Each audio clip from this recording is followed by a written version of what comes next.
ഈ കാണുന്നത് നമ്മുടെ വീട്ടിലുള്ള നോർഫോൾക്ക് ഐലൻഡ് പൈൻ ട്രീ എന്ന് പറയുന്ന പൈൻ ട്രീ ഇനത്തിൽപ്പെടുന്ന ഒരു മരമാണ്. നമ്മുടെ നാട്ടിൽ ഇതിനെ ക്രിസ്മസ് ട്രീ എന്നൊക്കെ പറയാറുണ്ട്. ക്രിസ്മസ് ട്രീ ആയിട്ടൊക്കെ ഇത് യൂസ് ചെയ്യാറുണ്ട്, ഡെക്കറേറ്റ് ചെയ്യാനും ലൈറ്റ് ഇടാനൊക്കെ. ഇതിൻ്റെ ശാസ്ത്രീയ നാമമാണ് അറോക്കാറിയ ഹെട്രോഫില. പല ആൾക്കാർക്കും ഇതിൻ്റെ പേര് കൃത്യമായിട്ട് അറിയില്ല എന്ന് തോന്നുന്നു. കാരണം നമ്മൾ യൂട്യൂബിലൊക്കെ സെർച്ച് ചെയ്യുന്ന സമയത്ത് ക്രിസ്മസ് ട്രീ എന്നൊക്കെയാണ് കാണുന്നത്. അതുപോലെ തന്നെ ശാസ്ത്രീയ നാമമാണ് കൂടുതൽ സ്ഥലങ്ങളിൽ നമ്മൾ കണ്ടത്. അറോക്കാറിയ ഹെട്രോഫില എന്നാണ് എഴുതിയിട്ടുള്ളത്. നോർഫോൾക്ക് ഐലൻഡ് പൈൻ ട്രീ എന്നാണ് ഇതിൻ്റെ യഥാർത്ഥ പേര്. അങ്ങനെ പല സ്ഥലങ്ങളിലും എഴുതി നമ്മൾ കണ്ടില്ല. അങ്ങനെ ആ ഒരു പേര്, അതായത് നോർഫോൾക്ക് ഐലൻഡ് പൈൻ ട്രീ എന്ന് നമ്മൾ കണ്ടത് കൂടുതലും പാശ്ചാത്യ നാടുകളിൽ നിന്നുള്ള ആൾക്കാർ ഈ ഒരു മരത്തെക്കുറിച്ച് ചെയ്ത വീഡിയോകളിലാണ്. പിന്നെ കൂടുതലായിട്ട് നമ്മൾ ഒന്ന് റിസർച്ച് ചെയ്ത് നോക്കിയപ്പോഴാണ് ഇതിൻ്റെ പേര് ഇത് തന്നെയാണെന്ന് നമുക്ക് മനസ്സിലായത്. എന്തുകൊണ്ടാണ് ഈ ഒരു മരത്തിന് ആ ഒരു പേര് കിട്ടിയെന്ന് വെച്ച് കഴിഞ്ഞാൽ, നോർഫോൾക്ക് ഐലൻഡ് എന്ന് പറയുന്നത് ഓസ്ട്രേലിയയുടെ ഭാഗമായിട്ടുള്ള ഒരു ഐലൻഡാണ്. അവിടെയാണ് ഈ ഒരു പൈൻ മരം ഏറ്റവും കൂടുതലായിട്ട് വളർന്നു വരുന്നത്. അവിടെ നിന്നാണ് പിന്നെ ലോകം മുഴുവനൊക്കെ സ്പ്രെഡ് ആയിട്ടുള്ളത്. അപ്പോൾ ആ ഒരു നോർഫോൾക്ക് ഐലൻഡിൽ വളരുന്ന പൈൻ ട്രീ എന്നുള്ള ആ ഒരു നിലയ്ക്കാണ് ഇതിനെ നോർഫോൾക്ക് ഐലൻഡ് പൈൻ ട്രീ എന്ന് വിളിക്കുന്നത്.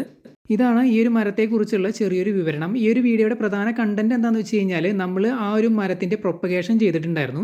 നമ്മൾ അതിൻ്റെ ബ്രാഞ്ച് കുറച്ച് കട്ട് ചെയ്തെടുത്തിട്ട് ഇതേപോലെ നമ്മൾ സ്റ്റെം കട്ടിങ്സ് ആക്കി എടുത്തിട്ട് ഇതേപോലെ കണ്ടെയ്നറുകളിൽ വെച്ച് വേര് മുളപ്പിക്കാനായിട്ട് വെച്ചിട്ടുണ്ടായിരുന്നു. അതിൽ ടോട്ടൽ നമ്മൾ 6 ബ്രാഞ്ചുകളാണ്, അതായത് സ്റ്റെം കട്ടിങ്സ് ആണ് നമ്മൾ വെച്ചത്. അതിനകത്ത് 3 നമുക്ക് പിടിച്ച് കിട്ടിയിട്ടുണ്ട്, 3 കേടായി പോവുകയാണ് ഉണ്ടായത്. അതിനെക്കുറിച്ച് പറയാനാണ് മെയിനായിട്ട് നമ്മൾ ഈ ഒരു വീഡിയോ ചെയ്യുന്നത്. അതായത് ഈ ഒരു പൈൻ ട്രീയുടെ പ്രൊപ്പഗേഷൻ, അതാണ് നമ്മുടെ ഇന്നത്തെ വീഡിയോയുടെ പ്രധാന കണ്ടന്റ്. തുടക്കത്തിൽ നമ്മൾ ജസ്റ്റ് ഇതിനെക്കുറിച്ചുള്ള ഒരു ജനറൽ ആയിട്ടുള്ള കാര്യങ്ങളാണ് പറഞ്ഞത്. നേരത്തെ കാണിച്ച ആ ഒരു വലിയ മരമാണ് നമ്മുടെ വീട്ടിലുള്ള ഒരേ ഒരു പൈൻ ട്രീ. അത് നമ്മൾ കുറേ നാൾ മുമ്പ് ഒരു ഫാമിൽ നിന്ന് വാങ്ങിയതാണ്. അന്ന് നമുക്കിതിൻ്റെ പ്രൊപ്പഗേഷനെ കുറിച്ചൊന്നും അറിയില്ലായിരുന്നു. പിന്നീട് നമ്മൾ കുറച്ച് നാൾ മുമ്പ് ഒരു യൂട്യൂബ് വീഡിയോ കാണാനായിട്ട് ഇടയായി. അതിനകത്ത് നമ്മൾ കണ്ടു ഇങ്ങനെ സ്റ്റെം കട്ടിങ്സ് വെച്ച് കഴിഞ്ഞാൽ നമുക്കത് വേര് മുളപ്പിച്ചെടുക്കാൻ സാധിക്കുമെന്നുള്ള കാര്യം. അപ്പോൾ നമ്മളൊന്ന് ട്രൈ ചെയ്ത് നോക്കിയതാണ്. വളരെ പ്രൊഫഷണൽ ആയിട്ടുള്ള രീതിയിലൊന്നുമല്ല നമ്മൾ ആ ഒരു സ്റ്റെം കട്ടിങ്സും കാര്യങ്ങളൊന്നും ചെയ്തത്. സ്റ്റെം കട്ടിങ് എടുക്കുമ്പോൾ സത്യം പറഞ്ഞു കഴിഞ്ഞാൽ ഈ കാണുന്ന പോലെ ഇത്രയും ലീവ്സും കാര്യങ്ങളൊന്നും നമ്മൾ വെക്കാനായിട്ട് പാടില്ല. മെജോറിറ്റി ലീവ്സും നമ്മൾ കട്ട് ചെയ്ത് കളഞ്ഞിട്ട് വേണം ഇതുപോലെ നട്ട് വെക്കാനായിട്ട്.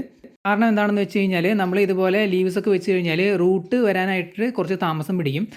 കാരണം ന്യൂട്രിയൻസ് ഒക്കെ കൂടുതലും പോകുന്നത് ഈ ഒരു ലീവ്സിലേക്കായിരിക്കും. അതായത് ഈ കാണുന്ന ഈ മെയിൻ സ്റ്റെമ്മിൻ്റെ സൈഡിലേക്ക് വളർന്ന് നിൽക്കുന്ന ലീവ്സ് നിങ്ങൾ കണ്ടില്ലേ, അപ്പോൾ അത് വല്ലാതെ വെച്ച് കഴിഞ്ഞ് കഴിഞ്ഞാൽ, അതായത് ഞാനിവിടെ കണ്ടില്ലേ കുറേ വെച്ചിട്ടുണ്ട്, അതൊക്കെ വെട്ടി കളഞ്ഞിട്ട് വേണം നമ്മൾ ഇത് നടാനായിട്ട്. നമ്മൾ തുടക്കത്തിൽ കുറച്ച് റഫായിട്ടാണ് ചെയ്തത്. നമ്മൾ ജസ്റ്റ് ഒന്ന് ടെസ്റ്റ് ചെയ്ത് നോക്കിയതാണ്. അപ്പോൾ നമ്മൾ ഇലയും കാര്യങ്ങളൊക്കെ വെച്ചിട്ട് തന്നെയാണ് നട്ടത്. ശരിക്കും ഈ ഇലയൊക്കെ കട്ട് ചെയ്ത് കളയുകയാണെന്നുണ്ടെങ്കിൽ പെട്ടെന്ന് തന്നെ റൂട്ട്സ് വരാൻ സാധ്യതയുണ്ട്. നമ്മൾ 3 വെച്ചു, ടോട്ടൽ 6 വെച്ചിട്ടുണ്ടായിരുന്നു. 3 നമുക്ക് പിടിച്ച് കിട്ടി, 3 കേടായി പോവാണ് ഉണ്ടായത്. അപ്പോൾ ഈ ഒരു പോട്ടിൽ നമ്മൾ യൂസ് ചെയ്തിട്ടുള്ളത് സാൻഡ് ആണ്. ജസ്റ്റ് സാൻഡ് മാത്രമാണ് നമ്മൾ യൂസ് ചെയ്തിട്ടുള്ളത്, വേറെ ഒന്നും യൂസ് ചെയ്തിട്ടില്ല. എന്ത് വേണമെങ്കിലും യൂസ് ചെയ്യാം, മണ്ണ് യൂസ് ചെയ്യാം, പോട്ട് മിക്സ് ഒക്കെ യൂസ് ചെയ്ത് പ്രൊഫഷണലായിട്ട് ചെയ്യണമെന്നുണ്ടെങ്കിൽ അങ്ങനെയും ചെയ്യാം. നമ്മളൊരു വീഡിയോയിൽ സാൻഡ് യൂസ് ചെയ്ത് കണ്ടു, കാരണം ജസ്റ്റ് ഇതിൻ്റെ വേരൊന്ന് മുളപ്പിച്ചെടുക്കാനാണ്. അപ്പോൾ സാൻഡ് യൂസ് ചെയ്താലും കുഴപ്പമില്ല എന്ന് അവർ ആ ഒരു വീഡിയോയിൽ പറയുന്നത് കണ്ടു. അവർ ചെയ്തും കാണിക്കുന്നുണ്ട്. ഇതുപോലെ നട്ടിട്ട് അതിനകത്ത് വേരും കാര്യങ്ങളൊക്കെ വന്നതായിട്ടും അവർ ആ വീഡിയോയിൽ തന്നെ കാണിക്കുന്നുണ്ട്. അപ്പോൾ നമുക്ക് കുറച്ച് സിമ്പിളായിട്ട് തോന്നി, കാരണം മണലൊക്കെ ഹാൻഡിൽ ചെയ്യാനായിട്ട് കുറച്ച് എളുപ്പമാണ്. പിന്നെ നമ്മുടെ വീട്ടിൽ ഈ ഒരു സാൻഡ് ഇഷ്ടം പോലെ ഇരിക്കുന്നുണ്ട്. അപ്പോൾ നമ്മളൊന്ന് ട്രൈ ചെയ്ത് നോക്കാമെന്ന് വിചാരിച്ചു. അപ്പോൾ നമ്മൾ 6 സ്റ്റെം കട്ടിങ്സ് ആ ഒരു വലിയ മരത്തിൽ നിന്ന് കട്ട് ചെയ്ത് എടുത്തിട്ട് ഇങ്ങനെ നട്ട് വെക്കുകയാണ് ഉണ്ടായത്. എന്നിട്ട് നമ്മൾ എല്ലാ ദിവസവും വെള്ളം ഒഴിച്ചു കൊടുക്കാറുണ്ട്. വേനൽക്കാലത്താണെന്നുണ്ടെങ്കിൽ എല്ലാ ദിവസവും ഈവനിങ്ങിൽ നമ്മൾ ഒഴിക്കാറുണ്ട്. മഴക്കാലമൊക്കെ ആണെന്നുണ്ടെങ്കിൽ നമുക്ക് എല്ലാ ദിവസവും ഒഴിക്കണമെന്നില്ല. നമ്മളതിൻ്റെ കടഭാഗത്ത് നനവ് ഉണ്ട് എന്നുണ്ടെങ്കിൽ നമ്മൾ ഒരിക്കലും വീണ്ടും ഒഴിക്കരുത്. നനവ് പോവാറാവുമ്പോൾ മാത്രമാണ് നമ്മൾ വെള്ളം ഒഴിച്ചു കൊടുക്കേണ്ടത്. അല്ലാന്നുണ്ടെങ്കിൽ അതിൻ്റെ കടഭാഗം ചീഞ്ഞു പോകാൻ സാധ്യതയുണ്ട്. ഇത് ഒട്ടുമിക്ക ആൾക്കാർക്കും അറിയാവുന്നൊരു കാര്യമാണ്. വെള്ളം കെട്ടി നിൽക്കുകയാണെന്നുണ്ടെങ്കിൽ കടഭാഗം ചീഞ്ഞു പോകും. അതുകൊണ്ട് നനവ് ഉണ്ട് എന്നുണ്ടെങ്കിൽ നമ്മൾ നനയ്ക്കേണ്ട കാര്യമില്ല. നനവ് കുറയുന്ന സമയത്ത് മാത്രം നമ്മൾ നനച്ചു കൊടുത്താൽ മതി. പിന്നെ നമ്മൾ ഡെയിലി സ്പ്രേ ചെയ്ത് കൊടുക്കുന്നുണ്ട് വെള്ളം. കടഭാഗത്ത് ഒഴിക്കുന്നതല്ലാതെ ഡെയിലി നമ്മൾ സ്പ്രേ ചെയ്ത് കൊടുക്കാറുണ്ട്. അങ്ങനെ ചെയ്യുന്നത് വേണമെങ്കിൽ ഒഴിവാക്കാം. അതായത് നമ്മളൊരു പ്ലാസ്റ്റിക് കവർ എടുത്തിട്ട് അതിൻ്റെ ഉൾഭാഗത്ത് സ്പ്രേ ചെയ്യുക. എന്നിട്ട് ആ ഒരു പ്ലാസ്റ്റിക് കവർ കൊണ്ട് ഈ ഒരു കംപ്ലീറ്റ് ചെടിച്ചട്ടി മൂടി വെച്ച് നമ്മൾ കയർ കൊണ്ട് കെട്ടി വയ്ക്കുകയാണെന്നുണ്ടെങ്കിൽ ആ ഒരു നമ്മൾ ആ കവറിനകത്ത് അടിച്ച ആ ഒരു വെള്ളം, സ്പ്രേ ചെയ്തെടുത്ത് വെള്ളം അതിനകത്ത് കുറേ ദിവസങ്ങൾ നിന്നോളും. നമ്മൾ ഡെയിലി സ്പ്രേ ചെയ്ത് കൊടുക്കേണ്ട ആവശ്യമില്ല. ആ കവറിനകത്ത് മോയ്സ്ചർ ലോക്കായി നിന്നിട്ട് ഡെയിലി നമുക്ക് സ്പ്രേ ചെയ്ത് കൊടുക്കേണ്ട ആവശ്യമില്ല. അങ്ങനെയാണ് കുറേ ആൾക്കാരൊക്കെ ചെയ്യുന്നത്. അപ്പോൾ അങ്ങനെ നമ്മൾ കവർ മൊത്തത്തിൽ കെട്ടി കൊടുക്കുമ്പോൾ ഒരു ട്രാൻസ്പാരൻ്റ് ആയിട്ടുള്ള കവർ വേണം യൂസ് ചെയ്യാനായിട്ട്. അകത്തേക്ക് ലൈറ്റ് കിടക്കുന്ന രീതിയിലുള്ള ഒരു കവർ യൂസ് ചെയ്തിട്ട് വേണം ഇത് മൊത്തത്തിൽ കവർ ചെയ്ത് ചരട് വെച്ച് കെട്ടി കൊടുക്കാനായിട്ട്. അങ്ങനെ വെക്കുകയാണെന്നുണ്ടെങ്കിൽ പെട്ടെന്ന് വേര് പിടിക്കുന്നതാണ് പറയുന്നത്. പക്ഷേ ഞാൻ അങ്ങനെ ചെയ്തില്ല. നമ്മൾ എല്ലാ ദിവസവും വന്ന് സ്പ്രേയർ ഉപയോഗിച്ച് സ്പ്രേ ചെയ്ത് കൊടുക്കുകയാണ് ചെയ്യാറുള്ളത്. അങ്ങനെ ചെയ്യാൻ സമയമില്ലാത്തവർക്ക് നേരത്തെ പറഞ്ഞ പോലെ ഒരു കവർ എടുത്ത കവറിനകത്തേക്ക് നമ്മൾ വെള്ളം സ്പ്രേ ചെയ്ത് കൊടുത്തതിന് ശേഷം ആ കവർ കൊണ്ട് ഈ ചെടിച്ചട്ടി കംപ്ലീറ്റ് ആയിട്ട് മൂടി ഒരു കയർ കൊണ്ട് കെട്ടി വയ്ക്കുകയാണെന്നുണ്ടെങ്കിൽ പിന്നെ ഡെയിലി സ്പ്രേ ചെയ്യേണ്ട ആവശ്യമില്ല. ആ കവറിനകത്ത് വെള്ളം നിൽക്കുന്നുണ്ടെന്നുണ്ടെങ്കിൽ ആ ഒരു മോയ്സ്ചർ മതി. ചെയ്യുകയാണെന്നുണ്ടെങ്കിൽ പെട്ടെന്ന് വേര് മുളയ്ക്കുമെന്ന് പലരും പറയുന്നുണ്ട്. അപ്പോൾ നിങ്ങൾ ട്രൈ ചെയ്ത് നോക്കുന്നുണ്ടെങ്കിൽ നിങ്ങൾക്ക് ആ ഒരു രീതി ട്രൈ ചെയ്ത് നോക്കാവുന്നതാണ്.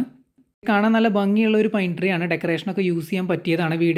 വീടിൻ്റെ മതിലിനോടൊക്കെ ചേർത്ത് വെക്കാൻ പറ്റിയൊരു അടിപൊളി മരമാണ് ഈ ഒരു നോർഫോൾക്ക് ഐലൻഡ് പൈൻ ട്രീ. ഇത് എവർഗ്രീൻ കാറ്റഗറിയിൽ പെടുന്നതാണ് ഈ ഒരു പൈൻ ട്രീ. അതുകൊണ്ട് തന്നെ 365 ഡേയ്സും ഗ്രീൻ ആയിട്ട് തന്നെ നിൽക്കും. അതുപോലെ തന്നെ 365 ഡേയ്സ് അന്തരീക്ഷത്തിലേക്ക് ഓക്സിജൻ റിലീസ് ചെയ്യുകയും ചെയ്യും. ഇല പൊഴിയുന്ന മരങ്ങളാണെന്നുണ്ടെങ്കിൽ അവർ ഇല പൊഴിയുന്ന സമയത്ത് ഫോട്ടോസിന്തസിസ് നടത്താറില്ല. കാരണം ഇലകളില്ലാത്തത് കൊണ്ട്. അതുകൊണ്ട് അന്തരീക്ഷത്തിലേക്ക് ഓക്സിജൻ്റെ അളവ് അവർ റിലീസ് ചെയ്യുന്നതും കുറവാണ്. എവർഗ്രീൻ ട്രീസ് ആണെന്നുണ്ടെങ്കിൽ 365 ഡേയ്സും ഇത് പച്ചയായിട്ട് നിൽക്കുമെന്ന് മാത്രമല്ല അന്തരീക്ഷത്തിലേക്ക് 365 ദിവസവും ഓക്സിജൻ റിലീസ് ചെയ്തുകൊണ്ടിരിക്കും. അപ്പോൾ ഇത്തരത്തിൽ സ്റ്റെം കട്ടിങ്സ് യൂസ് ചെയ്തിട്ട് നമുക്ക് ഈ ഒരു മരം പ്രൊപ്പഗേറ്റ് ചെയ്തെടുക്കാൻ പറ്റും. ഇത് എവർഗ്രീൻ കാറ്റഗറിയിൽ പെട്ട ചെടിയായതുകൊണ്ട് തന്നെ നമുക്ക് മറ്റ് ചെടികൾ ഇതുപോലെ സ്റ്റെം കട്ടിങ്സ് നമ്മൾ വെച്ച് കഴിഞ്ഞാൽ പെട്ടെന്ന് തന്നെ അറിയാൻ പറ്റും അത് കേടായി പോവുകയാണെന്നുണ്ടെങ്കിൽ. ഇത് എവർഗ്രീൻ കാറ്റഗറിയിൽ പെട്ടതായതുകൊണ്ട് പെട്ടെന്ന് നമുക്ക് അറിയാൻ പറ്റില്ല. കാരണം ഇത് പച്ച പോലെ തന്നെ നിൽക്കും നനവ് കിട്ടിക്കഴിഞ്ഞ് കഴിഞ്ഞാൽ. നമ്മുടെ കാര്യം പറയുകയാണെന്നുണ്ടെങ്കിൽ നമുക്ക് 2 മാസം എടുത്തു അത് കൃത്യമായിട്ട് മനസ്സിലാവാനായിട്ട്. അതായത് 2 മാസം കൊണ്ടാണ് നമ്മുടെ കേടായിപ്പോയ 3 എണ്ണം ഉണ്ടല്ലോ, നേരത്തെ ഞാൻ പറഞ്ഞില്ല 3 എണ്ണം കരിഞ്ഞു പോയി എന്ന് പറഞ്ഞു. ആ 3 എണ്ണം മൊത്തമായിട്ട് കരിഞ്ഞു പോയത് 2 മാസം കറക്റ്റ് ആയപ്പോഴാണ്. അപ്പോൾ 2 മാസം എടുത്തു നമുക്ക് അത് വേര് പിടിച്ചിട്ടുണ്ടോ ഇല്ലയെന്ന് അറിയാനായിട്ട്. 1 മാസം കഴിയുമ്പോൾ തന്നെ ചെറുതായിട്ട് കേടായി തുടങ്ങും.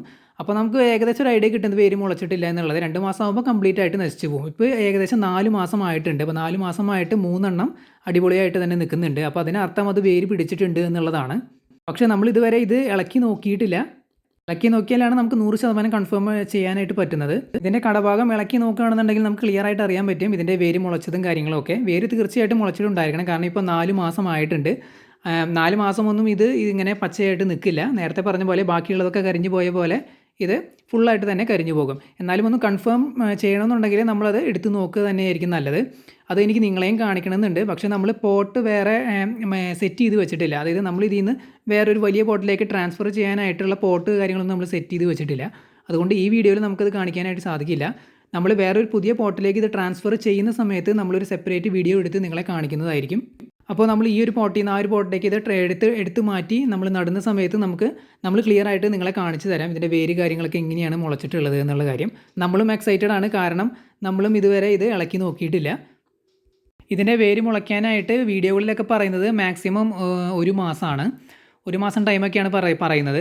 പക്ഷേ എനിക്ക് കൃത്യമായിട്ട് അറിയില്ല. നമ്മുടെ ഈ ഒരു എക്സ്പീരിയൻസിൽ ഞാൻ നേരത്തെ പറഞ്ഞു നമുക്ക് 1 മാസം കൊണ്ടൊന്നും ഇത് കേടായി തുടങ്ങിയിട്ടുണ്ടായിരുന്നില്ല. 1 മാസം കഴിഞ്ഞപ്പോൾ ചെറുതായിട്ട് ഇലകളൊക്കെ ഒന്ന് ഉണങ്ങാൻ തുടങ്ങി. നേരത്തെ ഉണങ്ങിപ്പോയി എന്ന് പറഞ്ഞ പീസുകളൊക്കെ നമ്മൾ 1 മാസം കഴിഞ്ഞപ്പോൾ അതിൻ്റെ ഇലകളൊക്കെ ചെറിയ രീതിയിൽ ഉണങ്ങാനായിട്ട് തുടങ്ങിയിട്ടുണ്ടായിരുന്നു. പക്ഷേ ഫുള്ളായിട്ട് അത് ഉണങ്ങിയിട്ടുണ്ടായിരുന്നില്ല. ഫുള്ളായിട്ട് ഉണങ്ങിയത് ഏകദേശം 2 മാസം ആവാറായപ്പോഴാണ്. അപ്പോഴാണ് നമുക്ക് ആ ചെടികളെല്ലാം വേര് മുളയ്ക്കാതെ നശിച്ചു പോയി എന്ന് നമുക്ക് കൺഫേം ചെയ്യാനായിട്ട് സാധിച്ചത്. അപ്പോൾ ഇവിടെ ഇരിക്കുന്ന 3 എണ്ണം, അതായത് വേര് പിടിച്ചു എന്ന് പറയുന്ന 3 എണ്ണം ഇപ്പോൾ 4 മാസമായിട്ടുണ്ട്. തീർച്ചയായിട്ടും 4 മാസത്തോളം എന്തായാലും വേര് പിടിക്കാതെ ഈ ചെടികൾക്ക് നിൽക്കാനായിട്ട് സാധിക്കില്ല. മറ്റേതുപോലെ തന്നെ നശിച്ച് പോകേണ്ടതാണ്. അപ്പോൾ ഇത് 3 എണ്ണം പിടിച്ച് കിട്ടിയിട്ടുണ്ടെന്ന് തന്നെയാണ് നമ്മൾ വിശ്വസിക്കുന്നത്. അപ്പോൾ എന്തായാലും നമ്മളിത് വേറെ പോട്ടിലേക്ക് മാറ്റുന്ന സമയത്ത് നിങ്ങളെ എടുത്ത് കാണിക്കാം. അപ്പോൾ ഇത്രയൊക്കെയാണ് നമുക്ക് ഈ ഒരു നോർഫോൾക്ക് ഐലൻഡ് പൈൻ ട്രീ എന്ന് പറയുന്ന നമ്മുടെ നാട്ടിലൊക്കെ കോമൺ ആയിട്ട് ക്രിസ്മസ് ട്രീ എന്ന് പറയുന്ന ഈ ഒരു ചെടിയുടെ പ്രൊപ്പഗേഷൻ എന്ന് പറയുന്നത് ഈസി ആയിട്ട് നമുക്ക് പ്രൊപ്പഗേറ്റ് ചെയ്യാം. ഇത്തരത്തിലുള്ള പൈൻ മരങ്ങളെല്ലാം ഹാർഡ് വുഡ് കാറ്റഗറിയിലാണ് പെടുന്നത്. അതുകൊണ്ട് തന്നെ ഈ ഒരു രീതിയിൽ തന്നെ വേണം അത് പ്രൊപ്പഗേറ്റ് ചെയ്യാനായിട്ട്. ചില മരങ്ങൾ നമുക്ക് മണ്ണി വെക്കാതെ തന്നെ നമുക്ക് ഒരു കുപ്പിക്കകത്തോ അല്ലെങ്കിൽ ഏതെങ്കിലും കണ്ടെയ്നറിനകത്ത് വെള്ളം നിറച്ച് ഈ ഒരു സ്റ്റെം അതിലേക്ക് ഇറക്കി വെക്കുകയാണ്, ജസ്റ്റ് വെള്ളത്തിലേക്ക് ഇറക്കി വെക്കുകയാണെന്നുണ്ടെങ്കിൽ കുറച്ച് ദിവസത്തിനുള്ളിലൊക്കെ വേര് മുളച്ച് വരും. പക്ഷേ ഈ ഒരു പൈൻ ട്രീ കാറ്റഗറിയിൽ പെട്ട മരങ്ങളൊന്നും നമുക്ക് അങ്ങനെ ചെയ്യാനായിട്ട് സാധിക്കില്ല. കാരണം ഇത് ഹാർഡ് വുഡ് കാറ്റഗറിയിൽ വരുന്നതാണ്. ഹാർഡ് വുഡ് കാറ്റഗറിയിൽ വരുന്ന മരങ്ങളെല്ലാം ഇതുപോലെ തന്നെ നമ്മൾ മണ്ണിൽ തന്നെ ഇതുപോലെ ചെടിച്ചട്ടിയിൽ സെറ്റ് ചെയ്ത് വെച്ചാൽ തന്നെയാണ് അതിന് വേര് മുളപ്പിച്ചെടുക്കാനായിട്ട് സാധിക്കുക. പിന്നെ ഇതിൻ്റെ സ്റ്റെം കട്ടിങ്സ് നമ്മൾ കട്ട് ചെയ്തെടുക്കുന്നതും വളരെ ഇമ്പോർട്ടൻ്റ് ആണ്. അതായത് നമ്മൾ ആ തടിയോട് ചേർത്ത് വെച്ച് മുറിച്ചെടുക്കുന്നതായിരിക്കും നല്ലത്. അതൊക്കെ ഞാൻ സെപ്പറേറ്റ് വീഡിയോ ആയിട്ട് കാണിക്കാം. പല രീതിയിൽ കട്ട് ചെയ്തെടുക്കാമെന്ന് പറയുന്നുണ്ട്. എങ്കിലും നമുക്ക് സക്സസ്ഫുൾ അതായത് ആയിട്ട് തോന്നിയിട്ടുള്ളത്, അതായത് നമ്മുടെ ആ ഒരു മെയിൻ തടിയോട് ചേർന്ന് നിൽക്കുന്ന ചെറിയ പീസുകൾ നമ്മൾ ബഡ്ഡിങ്ങിനൊക്കെ കട്ട് ചെയ്യുന്ന കണ്ടിട്ടില്ല. അതായത് ആ ഒരു സ്റ്റെമ്മോട് കൂടി തന്നെ നമ്മൾ കട്ട് ചെയ്തെടുക്കുക. അതായത് ആ ഒരു മെയിൻ തടിയോട് ചേർന്ന് നിൽക്കുന്ന ചെറിയ കമ്പുകൾ, ഇതേപോലത്തെ നമ്മൾ ഈ ചട്ടിയിൽ വെച്ചിരിക്കുന്ന പോലത്തെ ചെറിയ കമ്പുകൾ നമ്മുടെ മെയിൻ തടിയോട് ചേർന്ന് നിൽക്കുന്ന ഇത്തരത്തിലുള്ള ചെറിയ കമ്പുകൾ മുറിച്ചെടുക്കുകയാണെന്നുണ്ടെങ്കിൽ അത് വേര് പിടിക്കാനുള്ള സാധ്യത വളരെ കൂടുതലാണ്. പിന്നെ ഇത് നമ്മൾ വെക്കുന്ന സമയത്ത് ഷെയ്ഡിൽ വേണം വെക്കാനായിട്ട്. ഇത്തരത്തിലുള്ള ചട്ടികൾ നമ്മൾ വേര് മുളപ്പിക്കാനായിട്ട് വെക്കുമ്പോൾ ഡയറക്റ്റ് സൺലൈറ്റിൽ ഒരിക്കലും വെക്കരുത്. ഷെയ്ഡിന് കീഴിൽ വേണം വെക്കാനായിട്ട്. എന്നിട്ട് നേരത്തെ പറഞ്ഞ പോലെ സ്പ്രേ ചെയ്ത് കൊടുക്കുക, അല്ലെങ്കിൽ കവർ വെച്ച് കെട്ടി കൊടുക്കുക. പിന്നെ കടഭാഗത്ത് നനച്ചു കൊടുക്കുക. അത് നനവ് മാറുന്ന സമയത്ത് മാത്രം വീണ്ടും ഒഴിച്ചു കൊടുക്കുക. പിന്നെ നമ്മൾ വളമായിട്ടൊന്നും ഇതിനകത്ത് മിക്സ് ചെയ്തിട്ടില്ല. പക്ഷേ നമ്മൾ ഇതിനകത്ത് വെള്ളം ഒഴിച്ചു കൊടുക്കും എന്ന് പറഞ്ഞല്ലോ നേരത്തെ കടഭാഗത്ത്. അത് നമ്മൾ നമ്മുടെ ഫിഷ് ടാങ്കിലെ വെള്ളമാണ് ഒഴിച്ചു കൊടുക്കുന്നത്. സാധാ പച്ചവെള്ളമല്ല. ഫിഷ് ടാങ്കിൽ നിന്ന് വരുന്നത് അത്യാവശ്യം ന്യൂട്രീഷ്യസ് ആയിട്ടുള്ള വെള്ളമാണ്. നൈട്രേറ്റ്സും കാര്യങ്ങളൊക്കെ ആയിട്ട് നല്ല വളം അടങ്ങിയിട്ടുള്ള വെള്ളമാണ് ഫിഷ് ടാങ്കിൽ നിന്ന് വരുന്നത്. അപ്പോൾ നമ്മൾ മീൻ വളർത്തുന്നതുകൊണ്ട് ആ ഒരു മീനുകളെ വളർത്തുന്ന ടാങ്കിൽ നിന്നാണ് വെള്ളം എടുത്ത് ഇതിൻ്റെ കടഭാഗത്ത് നമ്മൾ ഒഴിച്ചു കൊടുക്കുന്നത്. സ്പ്രേ ചെയ്യുന്ന സമയത്തും ആ സെയിം വെള്ളം തന്നെ നമ്മൾ യൂസ് ചെയ്യാറുണ്ട്. അതുകൊണ്ട് അത്യാവശ്യം ന്യൂട്രിയൻസ് ആ വെള്ളത്തിൽ ഉണ്ടാവാറുണ്ട്. നിങ്ങൾക്ക് എന്തെങ്കിലും ഡൗട്ട് ഉണ്ടെങ്കിൽ കമൻറ്റ് ചെയ്ത് ചോദിക്കാവുന്നതാണ്. അപ്പോൾ ഇങ്ങനെയാണ് നമ്മുടെ ഈ ഒരു പൈൻ ട്രീ പ്രൊപ്പഗേറ്റ് ചെയ്തത്. ഇങ്ങനെയാണ് നമുക്ക് റിസൾട്ട് കിട്ടിയത്. 3 നമുക്ക് പിടിച്ച് കിട്ടി, 3 കേടായിപ്പോയി. നിങ്ങളുടെ വീട്ടിൽ ഈ ഒരു മരം നിൽക്കുന്നുണ്ട് എന്നുണ്ടെങ്കിൽ ഈ ഒരു രീതിയിൽ നിങ്ങൾക്ക് പ്രൊപ്പഗേറ്റ് ചെയ്ത് എടുക്കാവുന്നതാണ്. ഇത് നമ്മൾ ആദ്യമായിട്ട് ട്രൈ ചെയ്ത് നോക്കിയതാണ്. അതുകൊണ്ടാണ് നമ്മൾ ഇത് നടുന്ന അത്തരം വീഡിയോസൊന്നും നമ്മൾ എടുക്കാതിരുന്നത്. നമ്മൾ ഓൾറെഡി ചെയ്ത് കഴിഞ്ഞതിന് ശേഷമാണ് ഈ വീഡിയോ ചെയ്യുന്നത്.